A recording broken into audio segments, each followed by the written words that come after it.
A beauty queen steps into court, and suddenly everyone's asking the same question.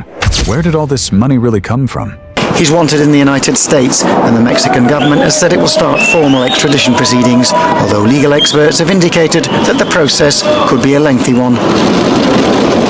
She played innocent, lived lavishly, and stood beside a monster. Emma Coronel's story was never as glamorous as it seemed.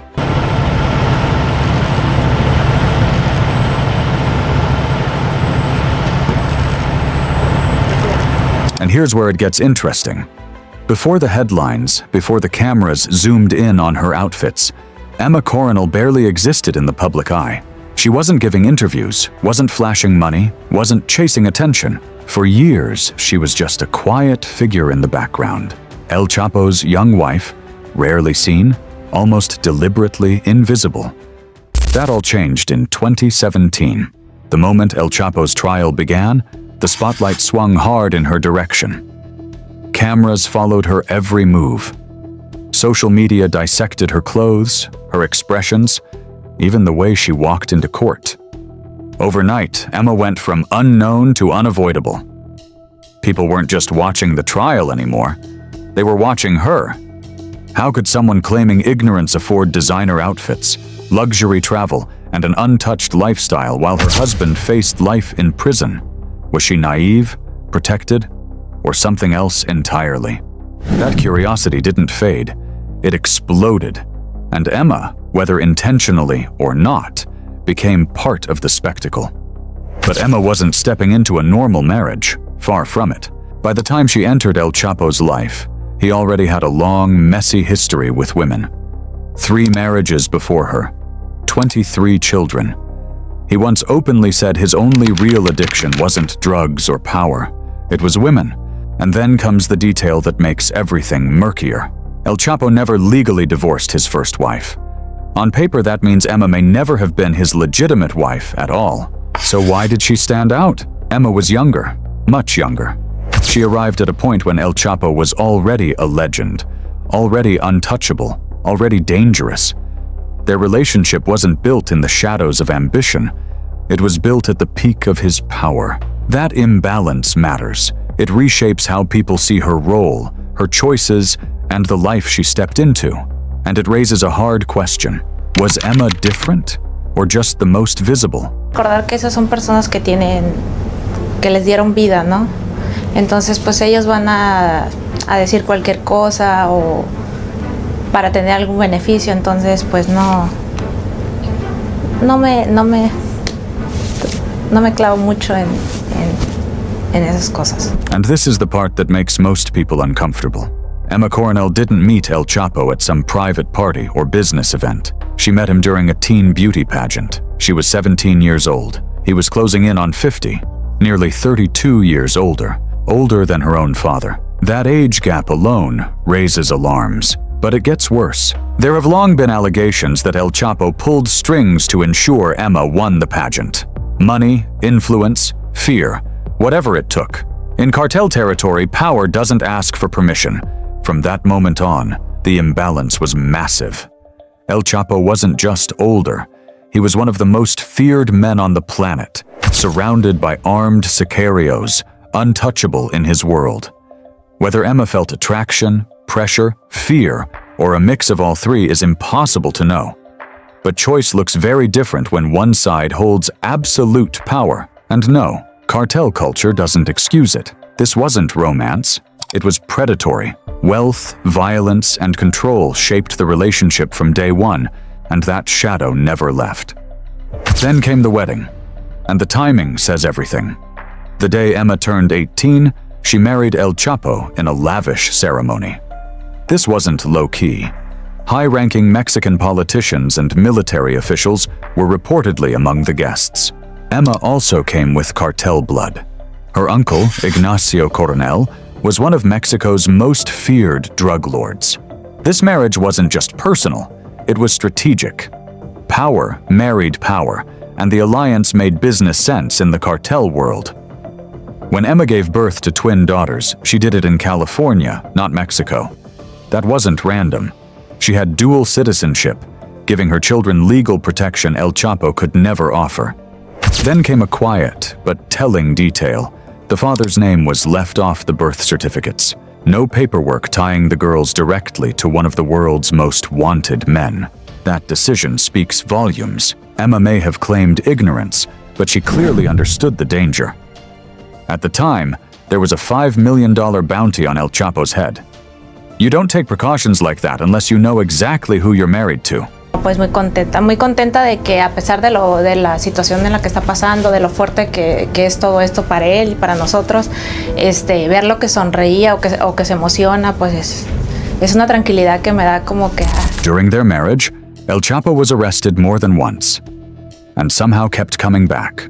The most infamous moment came in 2015, when he escaped prison through a mile-long tunnel dug from beneath his shower. Straight out of a movie. The tunnel didn't end randomly. It led to a property purchased under Emma's name. That detail erased any illusion of distance between her and his operations. In 2016, the run ended. El Chapo was recaptured and extradited to the United States. This time there was no escape route, no tunnel, no second chance. He was sentenced to life in prison without parole. For El Chapo, it was the end. For Emma, everything was just beginning. And then came the trial. And Emma didn't act as anyone expected.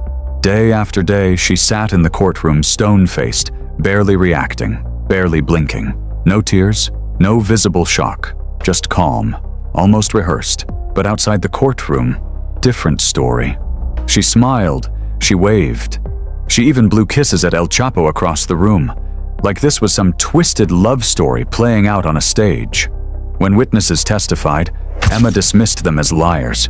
When journalists pressed her, she accused them of inventing stories. What really hooked the public, though, was her appearance. Every day, a new designer outfit, perfect hair, perfect posture. People weren't just watching the trial anymore, they were watching her. Que está muy mal psicológicamente, que se siente muy mal porque por lo que me han dicho los abogados y es lo que me preocupa, pues cómo va a llegar a un juicio bien si está mal de salud. And this is where the room went cold. One of the most chilling moments came from the testimony of El Chapo's former bodyguard. He didn't speak vaguely. He described torture in excruciating detail. Men burnt with irons, skin fused to clothing, bodies scorched with lighters. Victims were kept alive for days, only to be executed. There were public executions, messages left as warnings, and absolute cruelty. Rival cartel members were dismembered. One man's face was cut off, placed on a soccer ball, and left near City Hall. A brutal signal to anyone watching. The courtroom fell silent. People shifted uncomfortably. Some couldn't look up, but Emma did. She didn't flinch, didn't react, didn't look away. Her calm, even indifferent presence spoke louder than words. For many, the illusion of the innocent wife was shattered. Then, she leaned fully into fame. During the trial, she wore designer outfits daily, turning appearances into fashion moments. Once El Chapo was sentenced, her lifestyle went fully public. Mansions, private jets, luxury trips, exotic restaurants. Her Instagram exploded with hundreds of thousands of followers. She even appeared on a VH1 reality show, lounged with the son of a Colombian drug lord, and teased plans for a fashion brand. The nickname Narco Barbie stuck, and she embraced it. That behavior was dangerous. In cartel culture, wives are supposed to stay quiet, hidden, protected. Emma did the opposite, public and provocative. Even her mother, Blanca, warned the media that Emma's life was at risk. Prosecutors then revealed text messages between Emma and El Chapo. Mundane, casual, horrifying. Cartel operations mixed with grocery lists, jokes about their children joining the cartel. No shock, no hesitation. These messages showed awareness, comfort, and complicity. Meanwhile, El Chapo's serial infidelity may have influenced her behavior. Journalists suggest Emma's public transformation was a mix of liberation and revenge. Protecting him no longer mattered. She started stealing the spotlight. Extravagant parties, fashion lines featuring his image, and luxury displays became her new identity, exposing the stark contradiction of denying his crimes while profiting from them. Well, the wife of Mexican drug lord El Chapo is now out of federal prison. Emma Coronel was released yesterday after serving 2 years for drug trafficking and money laundering charges. The lifestyle at last caught up with her. In February 2021, Dulles International Airport in Virginia saw Emma Coronel taken into arrest. This time, clarity was not present. She admitted to planning to distribute narcotics, launder money, and participate in illicit financial operations. Investigators discovered she had paid a $2 million bribe to return El Chapo to a facility he had once escaped from, thereby assisting in planning another jail escape. The strategy fell through. Many of Emma's possessions were seized, and she was given 3 years in prison. The fairy tale had formally finished. The most hazardous question now arises. Authorities are hoping Emma will collaborate and give information that would result in charges against senior cartel officials. This road, however, exacts a price. Her life could be in great peril if she speaks. Silence might safeguard others, but not her future if she does not. Whether this turns out to be her final revenge is still unknown. Either approach, the risks have never been greater. Emma Coronel lived between luxury and terror, loyalty and betrayal. Whether driven by love, fear, or revenge, her choices exposed the truth. She was never innocent. The narco Barbie era is over, and the real cost of that lifestyle was far higher than designer labels. So what do you think? Victim, accomplice, or something in between?